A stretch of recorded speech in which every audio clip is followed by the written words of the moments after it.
Well, looky who we have here. Just happened to be, turning on my Zoom, and voila, look who shows up. Hi, Well, William. maybe it's not quite like that, but we wanted to visit, so we decided to do it, and we decided to record it too. So, hello everybody out in there in video land. You probably missed William, I know, because the channel that I say mine, I don't know what that is, I am becoming, is like they miss you. So we're gonna put this on that channel and KTV, whatever we call it, and we're just gonna have a visit for about an hour, William. We won't go much over an hour because it's a little bit challenging for people. Everybody's got their thing, and we're all moving forward fast these days. The ascension is in full gear. Yep. Yeah, and we just missed talking to you, William. We thought, we need to contact our buddy and just see what's going on. Yeah. Oh, that's awfully nice. I love that. And just before we started recording, because I wasn't sure if this was going to be a friendly call as far as just social and, which it will be, I'm sure, but whether it was going to be recorded or not. So we decided, yeah, let's do it, because you never know what comes out. But we were talking about, well, let's frame up the story already. We were just trying to set everything up for the Zoom call, and the camera fell over on your side, and you were saying it's a little flimsy, so we need to do something to prop it up. And you happen to use a candle, and so it just prompted me to say a quip, like you said, Kelly Jo. Immediately thought of, because we said candlestick, immediately thought of the game Clue, so I just quipped, it was Colonel Mustard in the study with a candlestick, and boom, it just opened up a little conversation there that you shared, and let's kind of repeat a little bit of that for our viewers, and then go further and see where it takes us. Yeah, I thought it was awesome that you spit that out, because I don't believe in coincidence, and the longer I live, the less and less I think that that's a truth. Things happen for a reason, and sometimes the reason is kind of socially impactful or personally impactful, and sometimes it's just plain fun. And this was a fun example, because when you said that, Randy and I both looked at each other, because Friday night we went to a play here at the community theater, and I used to be in a theater troupe, and my cronies were up there. They did a fantastic job, and we laughed our way through a performance of Clue. And so I don't think it's a coincidence at all that you came out with Colonel Mustard with a candlestick in the study, or whatever, because we are all, in my personal belief system, a drop of the ocean and the ocean itself, all at the same time.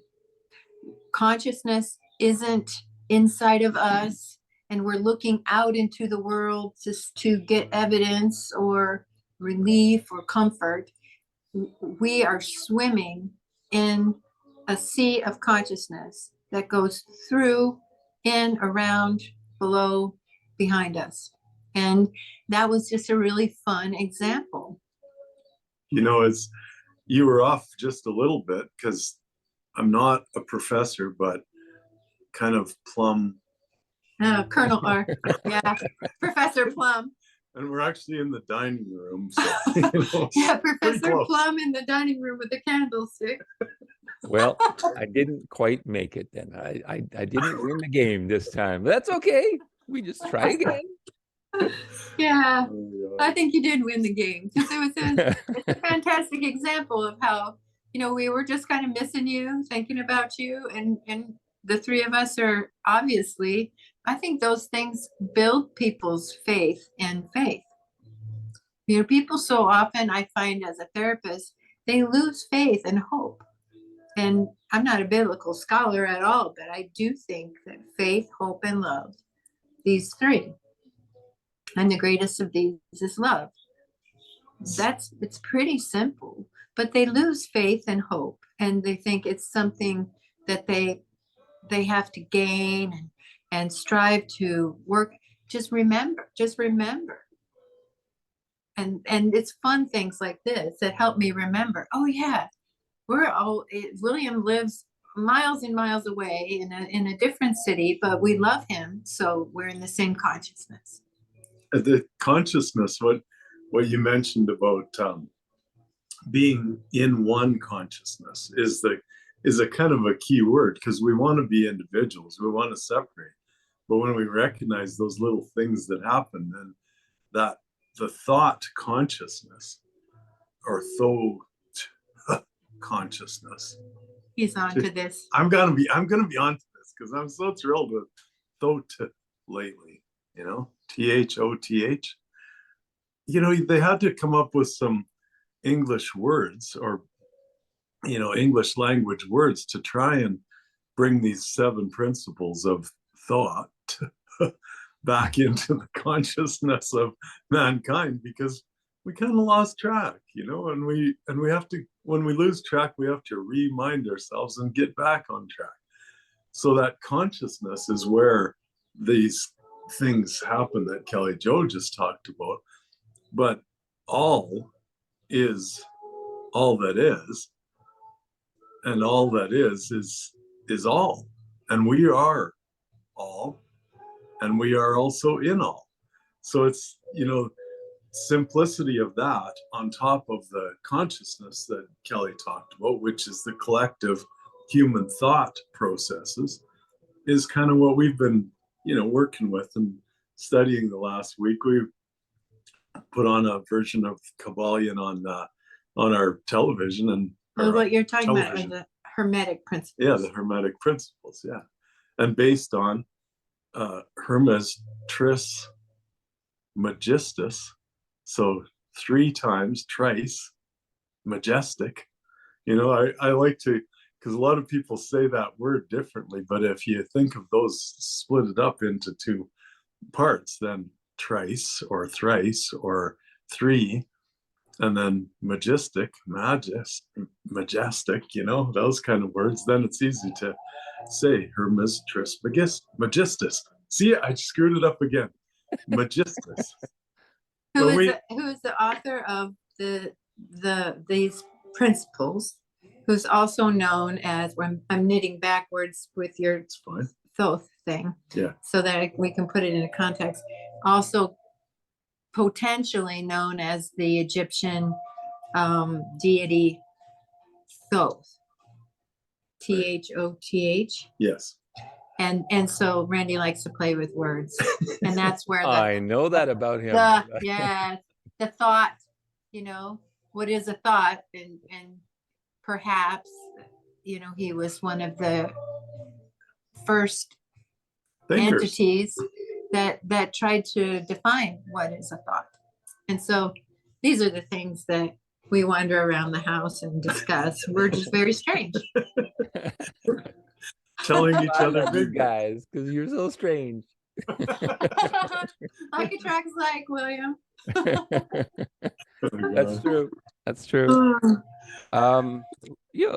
As usual, lots of juicy things in what you share with me just in that little piece. First of all, on the physical planes, the simplicity, commonality is, I love theater. I've been involved in theater for many years. I haven't been involved in the last 3-4 years. We've been involved with a few other things globally. Yeah, kind of pain in the ass type of stuff. Yeah, pain in the ass kind of stuff. But yeah, when I was actually in Red Deer, which is an hour and a half north of where Randall had been residing for a while.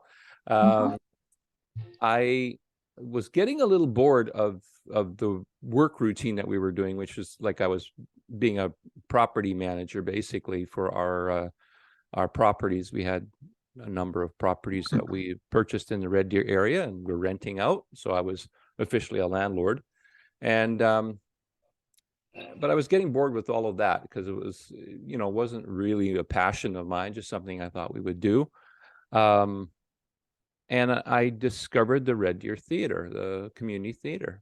And I was there, I don't know, it felt like a long time, but when you find some place or a group of people where all of a sudden you feel really connected, you feel like, this is where I'm meant to be right now in this moment. And it was so much fun. I never got on stage when I was in Red Deer. I was always the tech guy. I was the sound man, and sometimes helped with lighting too. And quickly became almost indispensable there. Sort of, there was two of us basically that were, so-called audio techies, and they really kind of relied on us to do what needs to be done, to make that show work. For sure. The technical side, Every which is show. very important. Every show. Yeah, Yeah. exactly. And a lot of times they're a little hard to find sometimes, because before me there was just really one guy, one regular guy, and then it'd scramble for anybody else if the regular guy couldn't do a show or something. So I was definitely welcomed with open arms at that point. But it was so much fun. I must have done like 20 plus plays, in that period of time. And I loved it so much that when I came back to Vancouver, I said, I want to maintain that. I want to get involved with theater here, see what that's like. So early on, I jumped back in, was involved in a play, and I decided, because a lot of the folks in Red Deer said, you should try getting on stage. You got a little bit of color there. You could definitely do stuff. So ironically, I decided the first thing I was going to do before I chickened out was to get on stage. So we ended up doing three versions of Faulty Tower episodes. Oh, fun. Farcical. Yeah. So it was good. I played three different parts because it was three different episodes, and it was good. It was really, really fun. And I met another gentleman there, made a friend there, and then he invited me to another play a couple years later, which was in a different community theater too, but closer to where I was actually. And again, on stage, it was actually a pretty big part. I was like, had the second most lines in the play. So that was definitely a stretch for me, but I really enjoyed that. And that group of people maintained a really cool connection for a number of years since then. There's nothing like those quick costume changes backstage where you're all of a sudden brothers and sisters, and nobody, it's because you're in a play, you're playing. Yeah. It's a way for adults to access their inner child. Like, look at the words. Like, again, words are so important. You play. Yeah. That's awesome. And then we started playing together on this stage, Yep. That's how we got here. How many years has it been, William? 2.5 years probably since you and I started playing? Well, it was in the midst of CVID, so I remember it was a December connection, and I think it was December 2020, actually. I think so too, yeah. Yeah.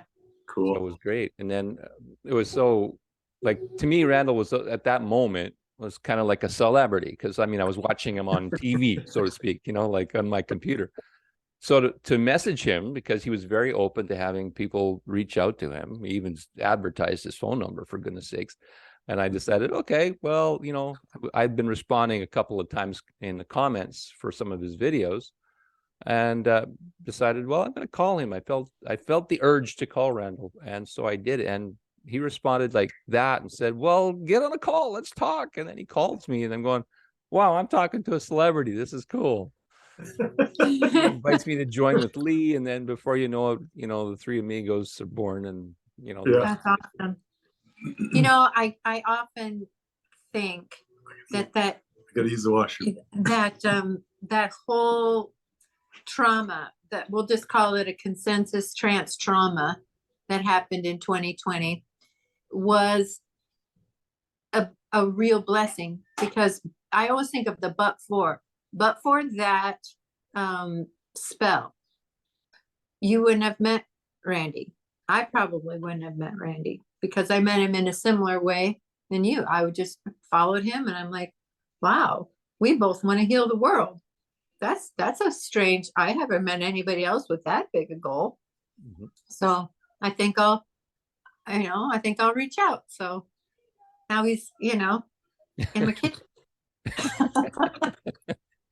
Yeah, I know. What's he doing there? Okay. Yeah. We co-created it just like you Yeah. did with your theater troupe. And, we create or we project out into the conscious field. And I think people that are really powerful are aware of that. And those that flounder and get lost and lose their hope and faith, they just lose or never have had their awareness of their magnetic nature. Wow. So we go Yeah, ahead. Randall, go ahead.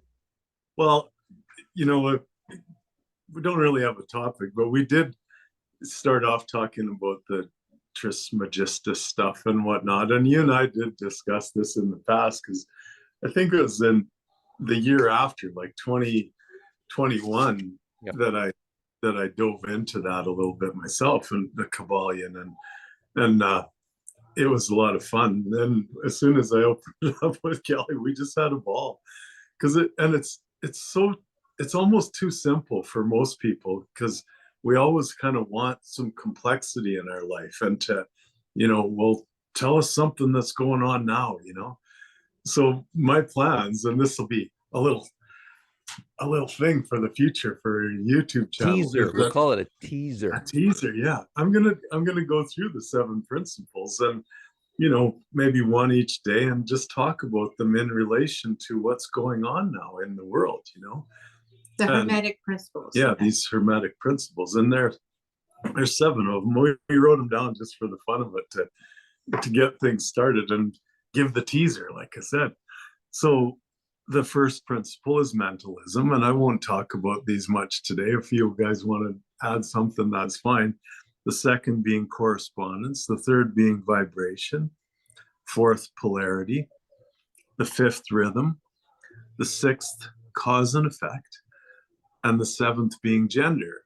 And when you think of all of these together, we were discussing this last night at 3-4 in the morning or something. We wake up and start So talking. weird. And we kind of said, like, it's all about finding the middle, no matter what. When you look at each of these principles, there's potential to swing that pendulum either way, and have like a dualistic kind of mindset, which is real too. We're not denying there's levels in every principle or every idea, everything we do, that has a lower and a higher, or the vibration kind of thing. So what we discussed last night was, well, we're always trying to find that middle and not getting drug into one or the other, and just stay in that middle. And that's where self-mastery comes in, and not getting our emotions out of control.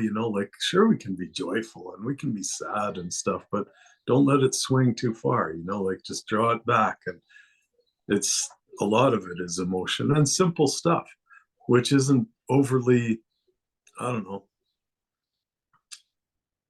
exciting to the average viewer out there, because they want to know more stuff.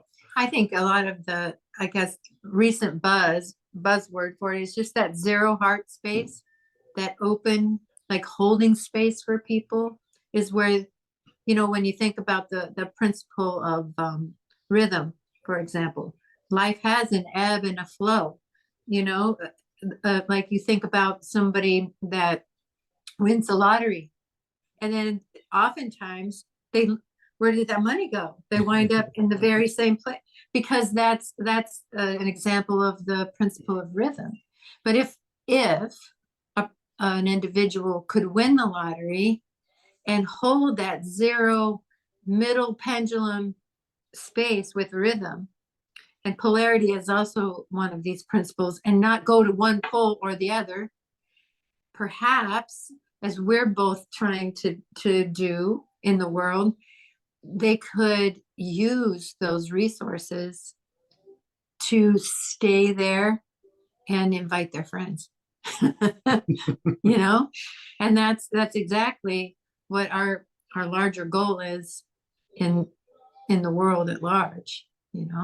but it's a pretty big goal. And like you said, it seems sort of mundane, but these things excite me because I don't want to do my life. I want to feel my life, and um, I want to co-create the heaven on earth. And I'm not afraid to say that. But a lot of people are afraid to say that, and they don't know what they want. And so therefore they flounder, and they have lives of, what is that phrase, William? Quiet desperation. That's the You phrase. know? Yeah. Yeah, I knew you're always so good with it, but I came up with it. I knew you'd back me up if I couldn't remember. Yeah. William quietly pretends that he's a host and everything, but the wisdom in this man is just profound. And I mean, we talk privately a lot. Well, not a lot anymore. We've been kind of a little bit less lately, but we'll get on the phone together for a good half an hour. And the sharing that happens, William, is so good for me because you bring wisdom to our conversations, and you do now, right? Yeah. So what do you think about our musings and these hermetic principles and what we've said? Several things, actually. First one is, what was number one again? Mentalism. Everything is mental is the very first precept, which is that just what we've been talking about consciousness. Nothing really happens. Nothing just happens or is a coincidence. Everything is can be factored down to your thoughts. Thought. Thought. Yeah, gotcha. If he was real or if he was just a thought, like nobody can say because it's ancient history. It's like pre-Greek, pre-Roman. This is back early Egyptian times when this character popped into reality, supposedly, right? And it's pre-religion, so. But that's a case in point. We're sitting here talking about him because of mental, because we can think about this potential character and the wisdom that he may or may not have written down. So go on. Wait. Yeah. I've said this to Randall and to Lee quite a bit in past calls. There's a general, I follow a lot of things online, a lot of groups, a lot of channels and that kind of thing. And from different realms, different areas of expertise. And one of the people I love to follow is Kyle Cease. And Kyle, who's part comedian, part enlightened being in the way I define it, because he just shares some perspectives that he gets from his own experience. He doesn't say you do this or whatever. He just shares it from his meditations, from his experience of existence.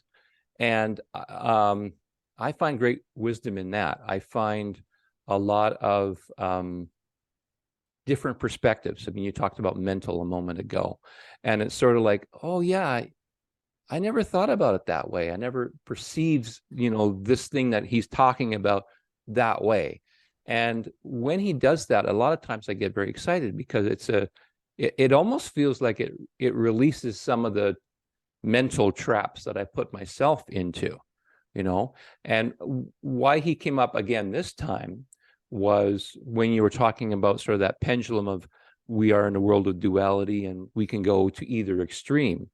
And I started thinking about Kyle there in that context, because a lot of times what he's sharing, with certain common element to a lot of his sharing, is about never resisting anything. Like if you are feeling something and your mind comes in and says, oh, no, I don't want to deal with that. I don't want to think about that. I don't want to go there because it's painful, or there's something attached to it that I actually don't want to deal with because it's not the most pleasant thing in the world. So he talks about just allowing the feeling to go through. It's not about living there. It's not about taking it on as a reality. It's more of the emotion is something that is just sitting there, that's been waiting to be expressed. It's not a negative thing. It's not a bad thing, even if it's a dark kind of emotion, if I can call it that. But you know what I mean, like a heavier emotion, like tears or anger or any of that kind of thing. So he shares about just letting it be, because the moment you can let it be, it can express itself, do what it needs to do, and then it dissipates and it goes away forever. Whereas where you're stuffing it down, it doesn't go away. It gets more, it just wants to pop up even harder the next time. It's kind of like putting a balloon underwater, you know, it just keeps wanting to pop up. What you resist persists. Exactly. That exactly is the statement that applies to this. And so I love that. So I was thinking when Randall was sharing about the pendulum, is that I just asked myself, well, how does that fit with what Kyle would talk about, feeling the expression? And I'm going, well, that's just it. You're not living in either one of the dualities, but you are allowing whatever is there to come out and express itself, so that it can be expressed and it can be released. And it's amazing. Like now I'm starting to hear things from different other channels and experts that I follow about some of the cool healing that is done on a physical basis that uses light and sound, of all things. You know, you're going, what? How? That's too simple. That's not possible. I got to take pills. I got to do this. I got to, you know, do all these other things and practice good, clean health and all these other types of practices. But to hear now that there are techniques where light and sound can actually heal whatever ails you is fascinating, you know? Yeah, and it's so true. You know, one of the hermetic principles is vibration. So frequency itself is, you know, people are electric to a certain degree, and that's why they're emotional. So to allow that circuitry to get supercharged can be healing. Or if you block that circuit, like you said, it can work the opposite way. For example, yesterday afternoon, it started snowing, these big goose down snowflakes, and we were sitting in the hot tub, and then we noticed that our shoes were getting filled with these big snowflakes. So we tried to turn off the hot tub and it wouldn't turn off. And then basically the hot tub broke. And I wanted the pendulum. I mean, I felt emotional because I had a memory of a $500 bill last time this happened. And, you know, it was difficult at that moment to allow myself to come in and have a good evening and make a pizza, because I was distracted with this emotionality of this broken hot tub, and it's kind of cold out, and my mind wanted to go to, if the hot tub freezes like a block of ice, then I've got to call the wrecker to take it away, you know, whatever. And I said to Randy, like, I need help. I kind of need help to let this to stay here, because I feel distracted and a little pissy, scared. Like I was starting not to be in the greatest mood because of a broken electrical issue or whatever the issue is. And you know, there was nothing he could do, but I just need your help and empathy. And that's where I think, like, your studies come in when you're so curious about Kyle or some of the other folks. It keeps us calm, because humans are emotional. That's the way we're wired. So to reach out for help and to say, you know, I need help staying in the middle here, because I want to feel sorry for myself, or I want to, you know, be worried, or let your mind reel. But the irony is, if you let your mind reel into a future that you don't want, broken hot tub future, then you increase the likelihood, and you speak it out. Oh, you're putting out the frequency of broken hot tub. Erase that, by the way, you know, and you just increase the likelihood that it's going to be a monkey chase, you know. And so I'm just picturing that the guy comes and, you know, it's not a big deal. And I'm going to have to call the guy, but there's a guy that fixes my hot tub. He's a nice guy. Mm-hmm. So I'll call him, and that'll be that. It's cute because we, you know, ever moving mind. And it gets that holistic view in there. And I'm thinking in terms of the three again, the thrice, you know, like, so she reached out to me to help Stay a little calm, bit, stay yeah. calm or whatever. But what did we need? We needed that third, right? So now we have a space, which is what 3 points makes, you know, like if you go to that from duality, which is 2 points, and then try to get to just that one spot, well, that's pretty lonely, you know. But if you bring in the third, then you've got a space. You have a foundation to build something, and with humans, it's a story. So it's a story of fixing the hot tub. You know, I can't fix it. But I'm is sorry. I love you and I have empathy for you, but we're gonna have to bring in another guy here. So we've already created a foundation to solve this situation. And yeah, the money thing is always, you know, my little thing as far as helping humanity to get out of a duality mentality is to bring the monetary side into it. So that's kind of interesting, but we won't spin into that much today because it's happening no matter what we do.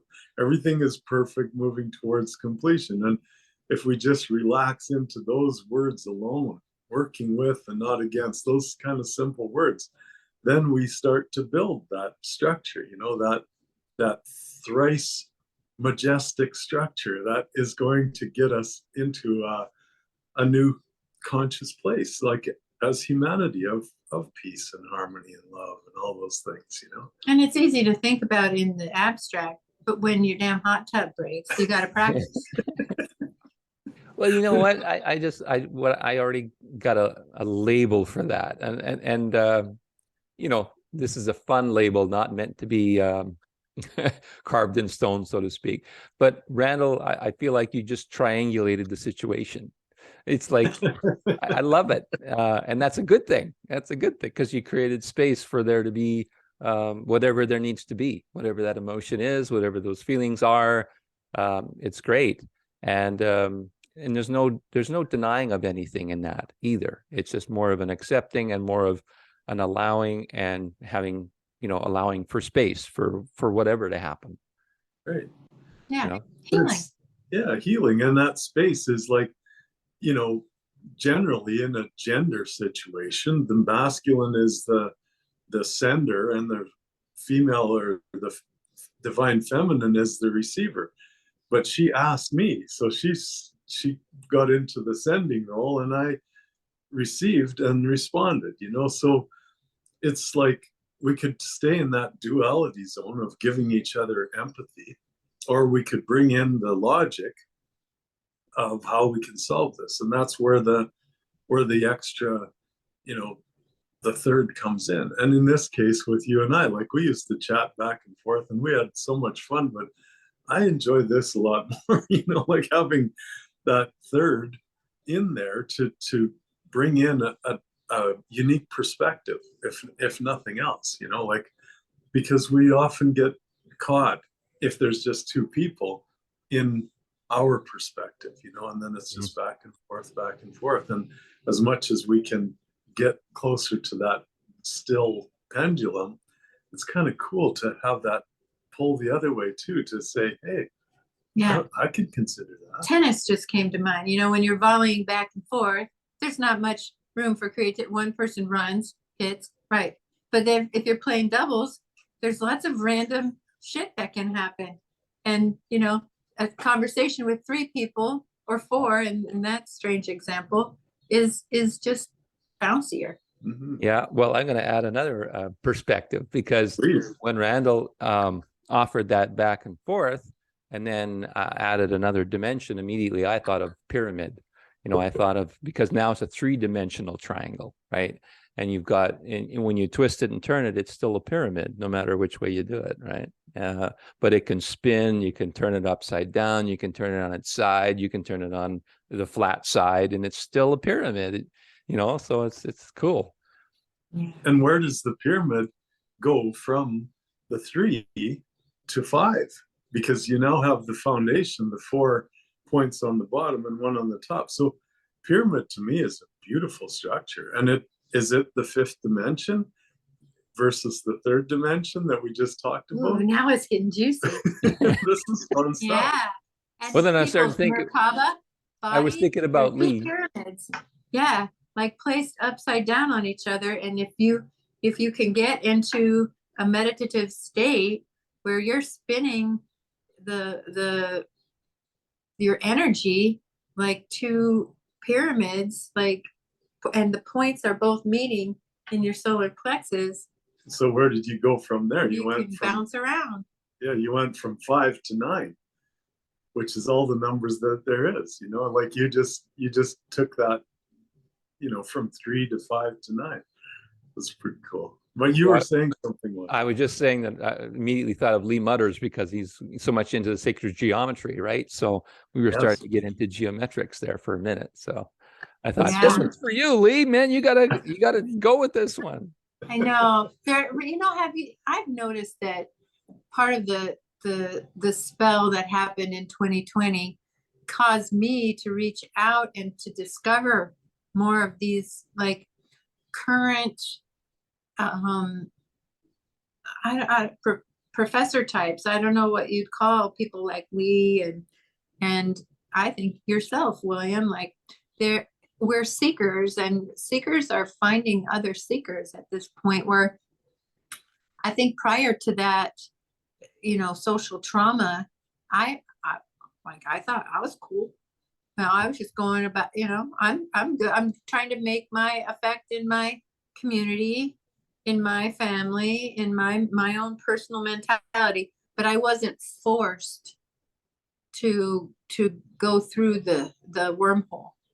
And I think it forced a lot of us together and forced consciousness to sort of pop and find each other, like when I was saying to Kelly Jo, when we started our channel, every single one of us was single, and I don't know, there was 13, 14 people on a few of our calls, and how many of those 13 or 14 have actually stopped seeking that aspect of it, or have found some aspect of it. But I know I have, and it's been wonderful in a transition in my life to get to that point of finding a divine feminine that I can love to pieces and to communicate with as much as we do. Like, we're just talking constantly. I've been here a month and we haven't shut up yet. Like, we just talk, and it's level talk. It's not her following me or me following her. We just listen to each other and share. Sometimes is it like, what do you want on the pizza? It's okay. One of those hermetic principles is gender. And, Russell J. Gould was he's one of these folks that I don't think I would have found but for this 2020 spell. Yeah. But he talked about the key to a lot of his now moment abundance and actual bringing more balance and justice to the world at large was understanding the male and female duality and the necessity for gender. The collective to recognize and honor the balance of these two very different poles. And it's just like you said earlier, it's literal frequency, and it's fun, to feel heard and balanced, probably, in my later years for the first time in my whole life. We've got some statements that are really cool, like the I am statement. A lot of people get to that stage and it's pretty neat. But what about you say I am becoming? Then you add the aspect of creation, or call it the feminine gender, divine feminine gender aspect, which is becoming. I am becoming, or subconsciously and consciously, like we talk about consciousness, and people will say to me that I'm kind of like all over the place when it comes to consciousness, but subconscious is the receiver, is the feminine aspect, and conscious is the spark, is the masculine aspect of things. And we've kind of come to think that the outer experience is consciousness, right? And that when we see something, we're conscious of it. That's where the word kind of gets a little twisted. We become conscious of it. But now people are saying, well, consciousness is love. Consciousness is being awake to everything All that these is, subtle enlightened, things. those kind of things. And it's true, but it's also being aware of what's not so good. And that's Yeah. okay, Yeah, as a therapist, I work, you have to give people you have to sometimes give them a worksheet to say, okay, here's how you can organize your time or whatever. But oftentimes, more often in my practice, I mean, just because it's me, there's so many levels of the subconscious. I'm making suggestions to people that they might find helpful. And whether they stick or not will depend on their ability to want to heal and to receive whatever they need to receive. But all I can do is throw it out. So I try to work on the male and female aspects of consciousness, give them direct information and support, and then work that je ne sais quoi, whatever that is, that's the female thing. And the balance of that is sometimes, I think, in the patriarchal milieu that we all three of us grew up in, it got lost. The necessity of that subconscious flow of thought and support and love. And it's we're back.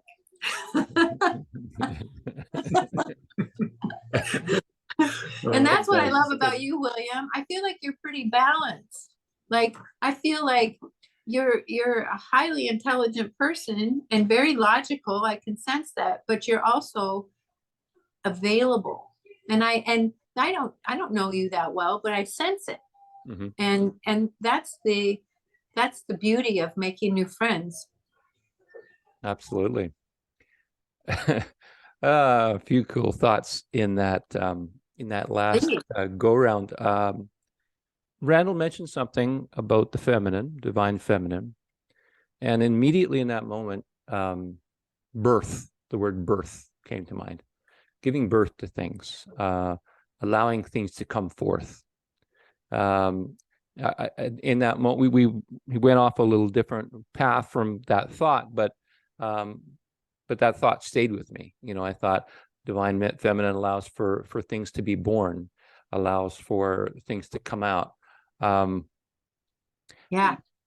Just like you did with your theater troupe. Yeah. You allowed for that new thing to be born because you could access that more feminine side of yourself. So like, oh, I think I'm gonna birth this new, I'm gonna get on stage.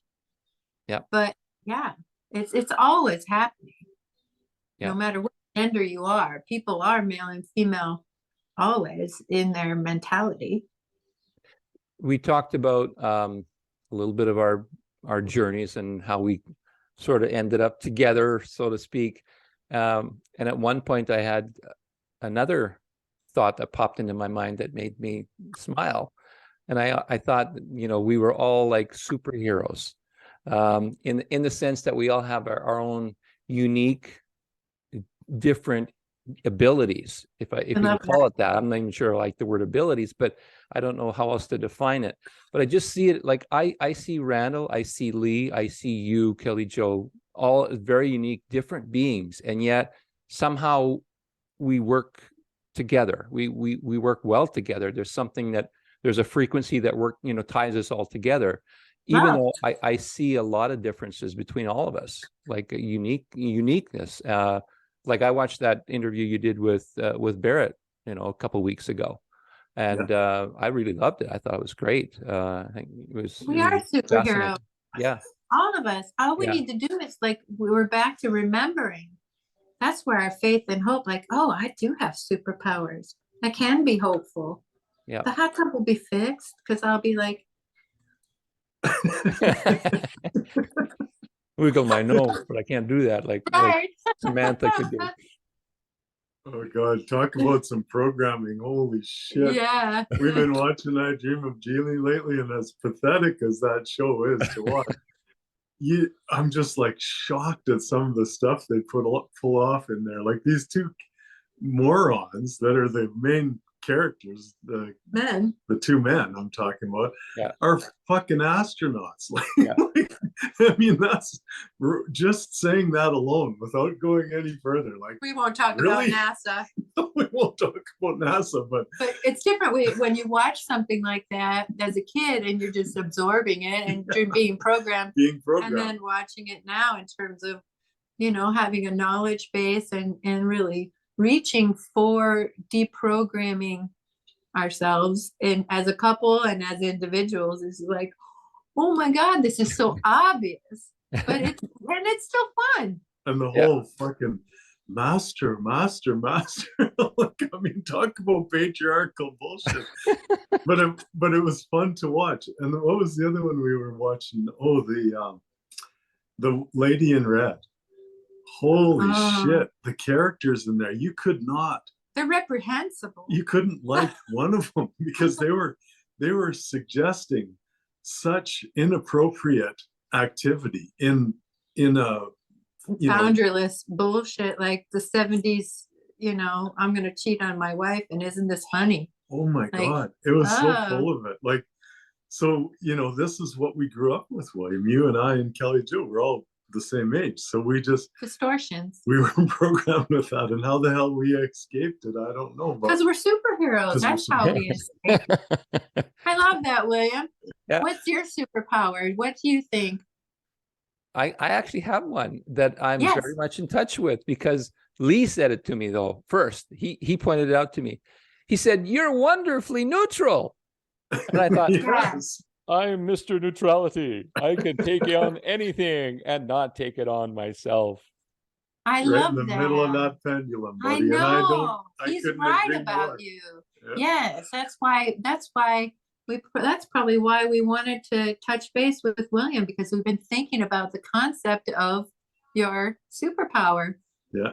There's a sort of an innocent neutrality about it. It's sort of like a playfulness. It's like, I really don't know what's the truth, but I'm okay with that. It's okay that I don't know what the truth is, because maybe there isn't one truth. No. Maybe it's possible that we all have different truths for ourselves. And like it's more coming from an inquisitive nature. It's sort of like, but it's the human condition. Yeah. And it's so endearing. Your superpower is that you're perfectly human, and I've been thinking about and oftentimes, like when in therapy, people need something a logical framework to grip onto. So we have these built-in things. Now I'm studying the 7 Hermetic principles, but there's 7 deadly sins, and there's 4 agreements, and there's 10 commandments, and these things are pretty much like, if that's a fairly good roadmap, right? But when you were talking, I thought about the sin of pride, and I don't know if I'm using that word sin like loosely, because I don't know if I even believe in it. It's just like getting off track. But to not be prideful, and just to say, I'm human in the process of discovering, and I'm like Randy said earlier, I'm just working toward completion and perfection, but I'm in a fleshy blob right now. I'm just trying to figure it out. I am becoming, All right, we're back to that. I got another one that ties into that, actually. The expression, like I don't even remember the expression exactly, but I'll put it out in whatever way comes out of this. But it's sort of like, life is a journey, not a destination. It's sort of the expression that I remember. And why not enjoy the journey instead of have an expectation of what the destination will be? Because you're just setting yourself up for most likely some sort of a disappointment, because not everything is going to match how you think it's going to be. But if you're enjoying where you, and that's also talking about the tenses, like the past, the present, the future. If you're in the present and you're there enjoying yourself, then you're going to have a much more Powerful. experience. Yeah, exactly. Yeah. You know, as opposed to thinking about, oh, what will it be like? Or, oh, those damn mistakes I made, I shouldn't have done those, you know, from the past. Because you're not in either place anymore. But if your mind is there, and if you're into your mind, you are no longer in a feeling place, and you can no longer enjoy where you're at because you're just not present, you know? Yeah. You know, when I was sitting in the audience watching my friends in a play and thinking about the 10 years that we all spent together being in plays, I had a little moment of not being there in the present. Like I wondered, you know, about that past person, and I felt a little nostalgic, you know, and I felt a little perhaps envious, like, oh, you know, but then I thought, I caught myself. But and again, the awareness, like, oh, well, that's not a very powerful place to be nostalgic and to look, because that person's dead, like in a dramatic way. She's Mhm. not, she's not here anymore. The actress that was in this theater troupe, she's a figment of the past. And the person that's here now is sitting next to her beloved, you know, honoring her friends in a play. And that's a much more power, and creating my own play.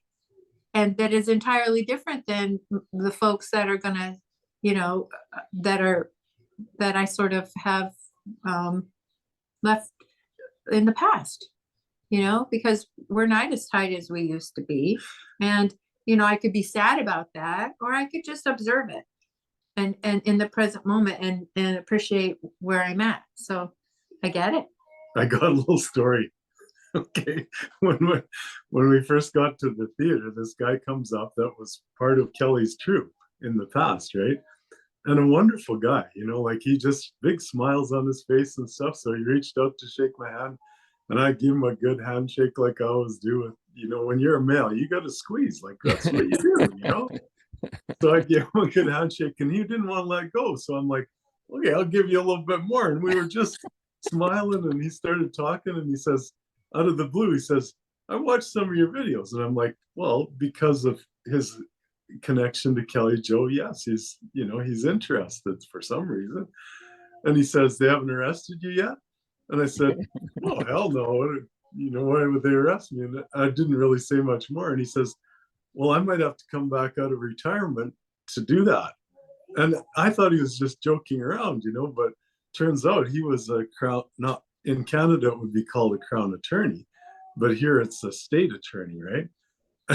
He prosecuted people in that legal system for stuff like, you know, stepping out of line kind of thing. Eh?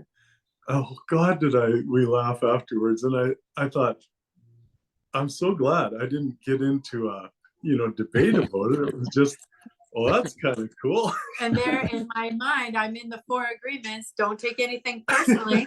Like I could take umbrage if I chose to and be like, you know, why are you insulting my new friend? You know, why are you? And but that's not as fun as just observing it and not taking it personally. And there's my friend, you know, kind of feeling challenged by my new friend. Oh, and I'm going to just observe that, in that we're back to the neutral pendulum idea. Mhm. And it's much more fun, and it's much more empowering to use my William superpower of neutrality at that moment. So what we accomplished through that was that we put him in the category of our audience, AU, the golden people that are out there. He's a fan. He admitted that he watched. Like, good for you. Like, I hope He's so. a fan that wants to arrest you, but he's still a fan. Oh, God. That's great. I Because love I'm that. contradictory, and I'm like a criminal in his mind, I guess. Like, I don't know. Truly, you know, he meant it. It was strange, but cute. Yeah, because that's what Okay. we're choosing. Yeah. Oh, I that's think cool. some of these ideas that we discuss, and you know, like other people on your channel discuss, they are threatening to people's old paradigms. And that's okay. Mhm. We know we aren't threatening as individuals. We wouldn't hurt a fly. We're here to, like superheroes. We're here to save the world. And if you don't understand, well, maybe you'll understand when I keep a piano from falling on your head. But until then, you can be scared. It's okay. Oh, at least I know who to call in case I'm, being Right. having a piano dropped in my head. It's like, Kelly Jo, it's happening. What do I do? She's a superhero. She could be there that fast. Get my Merkaba buddy. She's using the other power, the power of the soup. The power of the soup. We're all in the soup, right? Power of the soup. It's so true. Yes.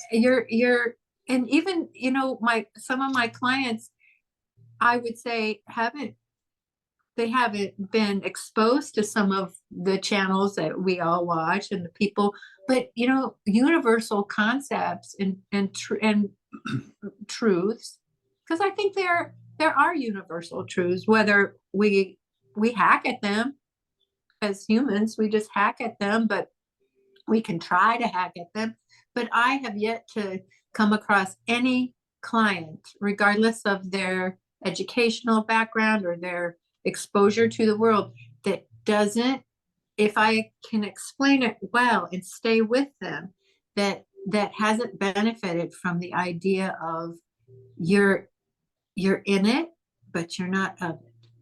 You're very powerful and you're in it, but the all, like Randy said, to circle back to the beginning of this conversation, the all is the all, and sometimes it has intentions to break your damn hot tub, and there's nothing you can do about it. So rest and relax and try to be powerful when shit comes down.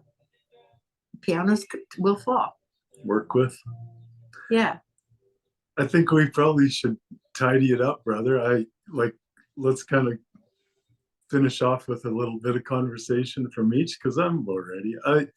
I think that it's such a cool thing to just bring some wisdom. I think what we're talking about here to people to choose whether it's truth or wisdom in their world or not, but not overwhelm. So Barrett would say we're bioactivating one another, the three of us.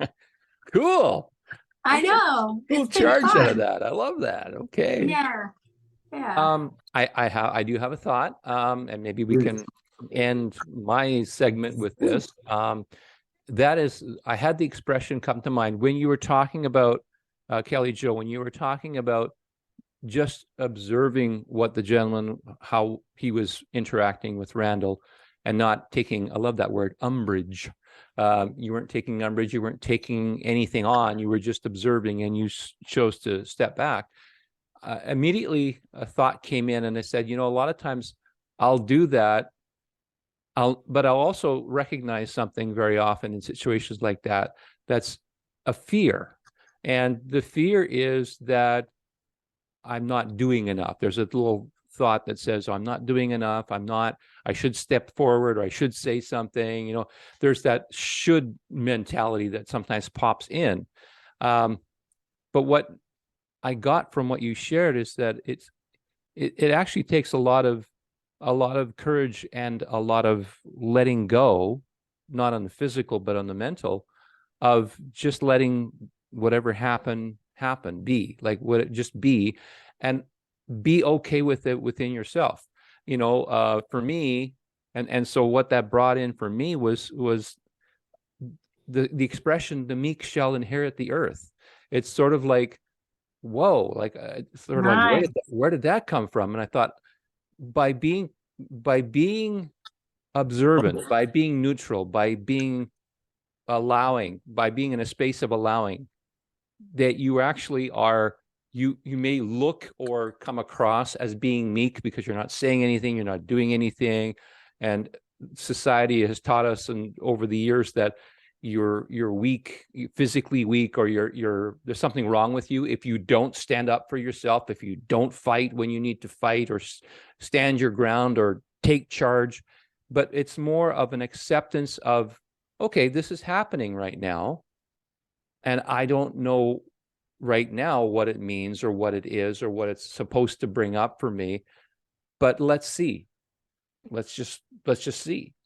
So now I've got a new perspective just from you sharing that, Kelly Jo, is that the meek shall inherit the earth. You can learn by being in that space of neutrality and observant or Yes. observant. And let's supersize your words just so we can leave the highest impact on our audience that we can. The meek are now in the present moment inheriting the earth. It is happening even as we speak, because we're speaking it.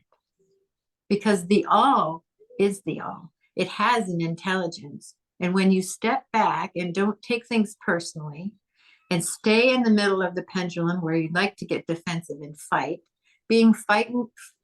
fighting and being fearful is the paradigm that we are, the three of us, for now, in this now moment, are leaving behind. And when we do it intentionally and we discuss it, we increase the likelihood that others will join us in a heavenly space. And so it is. So here's the third. So that's what we're here for, the trice. So will inherit the earth, are inheriting the earth, have inherited the earth. It's finished then. It's finished. So it is, as she said. So we're mentally creating, which is all there is, and then the physical follows. And that's what's going on right now. Whether people want to just stay in that, oh, these guys are bad and these guys are good world, that's up to them, but you can still choose to just leave all of that pendulum swinging behind and come in the middle and say, wait a minute, it's perfect. Yeah. Moving towards completion. And it's always going to be moving towards completion. Like people that want to bring, that think that,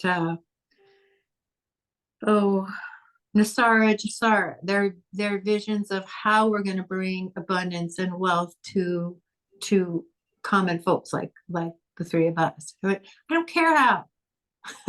I really don't. I'm not going to take a claim because I just know that all that is perfection. So somehow, based on the Hermetic principle of correspondence, of rhythm, of polarity, we'll get our shit back somehow. But I don't care who does it and how. I'm not gonna lock horns like that friend, because I don't have any stake in how. You do it your way. Help, like we're all people that love, and people who love are all on the same side. And there are no sides. Would we know we were on the same side but for the folks who throw tacks under our tires? Okay, we have good tires, so whatevs. Got more tires. It just helps us appreciate them. So go, we're all going to co-create this heavenly realm together, and we're doing it. So Amen. Amen. Go Captain Neutrality. That's your new nickname. Put an N on your. It is a superpower. I love that. I'm gonna steal it for my therapeutic, endeavor. Yeah. It's a great superpower. We love you for it. Cool. Yeah. Thank you. Cool. Well, I just pictured I just pictured SpongeBob SquarePants. That's what I pictured.